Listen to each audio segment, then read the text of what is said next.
Olá pessoal, espero que estejam todos bem. Bem-vindos à nossa aula de organização e arquitetura de computadores, onde a gente dá continuidade ao tema da programação em Assembly.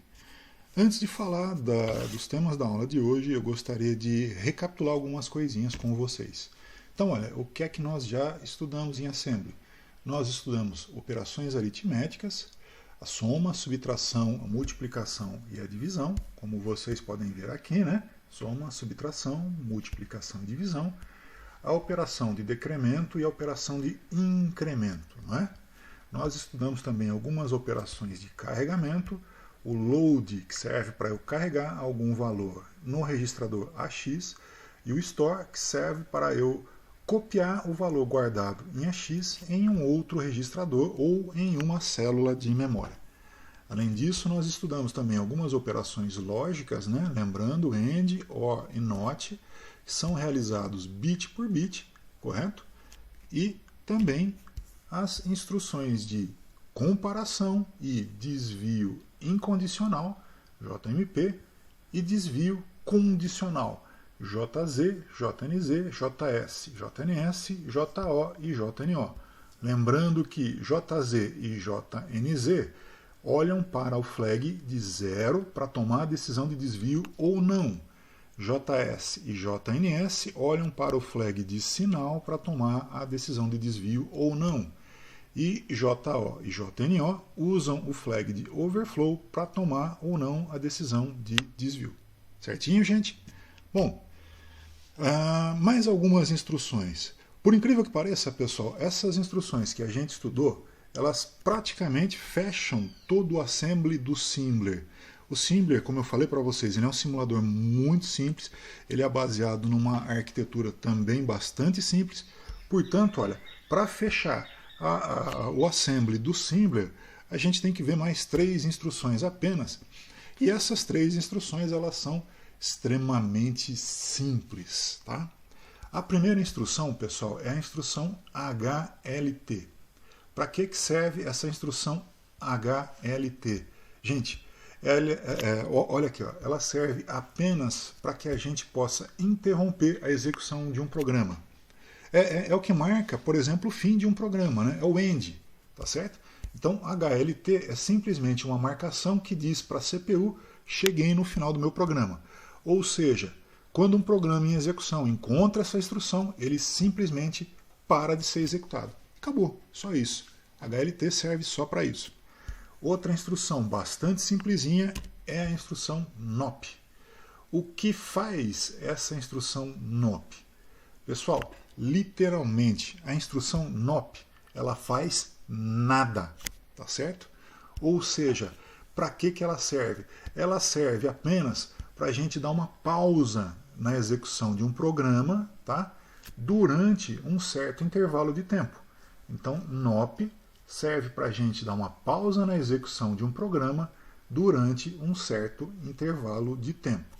Ou seja, quando a CPU executa essa instrução, ela para o programa por alguns microsegundos e depois dessa parada ela volta a executar o programa normalmente. Ou seja, quando a CPU executa o NOP, ela fica sem fazer nada por alguns microsegundos.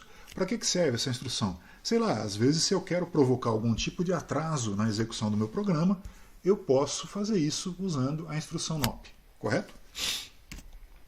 Uma terceira instrução, ou melhor dizendo, a terceira e última instrução que nós vamos ver no assembly do Simbler é a instrução DB. Pessoal, o DB, eu falei instrução, mas ele não é propriamente uma instrução, tá? Ele serve para mostrar que em algum ponto da memória do meu sistema eu quero guardar um determinado valor, tá certo?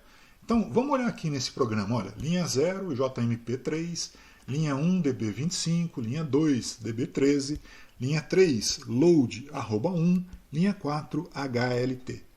O que o DB está fazendo na linha 1, o que o DB está fazendo na linha 2? Pessoal, eles estão simplesmente indicando o seguinte: na célula 1 eu tenho o valor 25, na célula 2 eu tenho o valor 13. Só isso, tá? DB, pessoal, portanto, ele não é uma instrução propriamente dita. Ele é o quê? Ele é um marcador que diz que em alguma ou algumas células de memória estão armazenados determinados valores. Valores esses que não são instruções, são quantidades. Por isso, pessoal, olha, na linha 0 eu coloquei o JMP3, tá? JMP3, nessa primeira linha do meu programa, vai fazer o quê? Vai fazer com que o meu programa desvie a execução dele para essa linha 3. Nessa linha 3, o que é que eu encontro? Load @1. E o que é que significa load @1? Significa guarde no registrador AX algum valor. Onde está esse valor? No endereço 1 da minha memória. E o que é que eu tenho no endereço 1 da minha memória? No endereço 1 da minha memória eu tenho o valor DB. Em resumo, essa instrução ela vai, no final das contas, guardar o valor 25 no registrador AX. Feito isso, olha, encerro o meu programa. Acabou, HLT. Tá certo? Ficou claro, pessoal, que DB não é instrução. DB serve simplesmente para indicar que em uma célula de memória eu estou guardando um determinado valor. Por isso eu tive que usar o JMP, pessoal. Eu não posso deixar o meu programa ir para o endereço 1 ou ir para o endereço 2, porque ele vai se perder. Por quê? Porque nem no endereço 1 e nem no endereço 2 eu tenho instruções. Nesses dois endereços, o que eu tenho são marcadores que dizem que nessas células eu tenho dois valores. Tá? Por isso o JMP3. Por quê? Porque a próxima instrução que o meu programa é capaz de executar se encontra no endereço 3 da memória. E a instrução é essa daqui. Entendido? Recapitulando mais uma vez, JMP3 salta para a linha 3, para o endereço de memória 3 do meu programa. Lá eu tenho um load @1. Load @1 faz o quê? Carrega em AX um valor. Que valor? O valor guardado no endereço 1 da memória. E no endereço 1 da memória eu tenho o valor 25. Portanto, 25 vai ser guardado no meu registrador AX. E acabou. Tá certo? Gente, vamos ver isso daqui na prática no nosso simulador. Então, olha, está aqui o nosso Assembler, o programa já está carregado aqui, tá certo? E eu vou executar ele. Então, olha, tipo de entrada decimal, tipo de saída decimal, como eu falei para vocês fazerem, né? E vamos executar linha por linha, tá certo? Então, olha, eu vou aqui para executar linha por linha, passo a passo, né? Então, olha, a primeira linha a ser executada é o JMP3. Vai lá, cliquei nele e agora ele vai ser executado. Olha lá, o PC, né, o Program Counter, ele indica 3, ou seja, o meu programa pulou para a linha 3. E na linha 3, o que é que foi feito? Load @1. Eu carrego no registrador AX o conteúdo da linha 1, da célula 1 da memória. E, portanto, olha, está aqui o resultado, tá certo? Executando a instrução seguinte, HLT parou, correto? Eu vou fazer um testezinho só para a gente tentar enxergar um pouquinho melhor essa funcionalidade do DB. Olha, aqui eu tenho o load @1 que fez com que eu carregasse 25 na memória, né? Perdão, no registrador AX, não é isso? Eu agora, ao invés de load @1, eu vou colocar no load @2.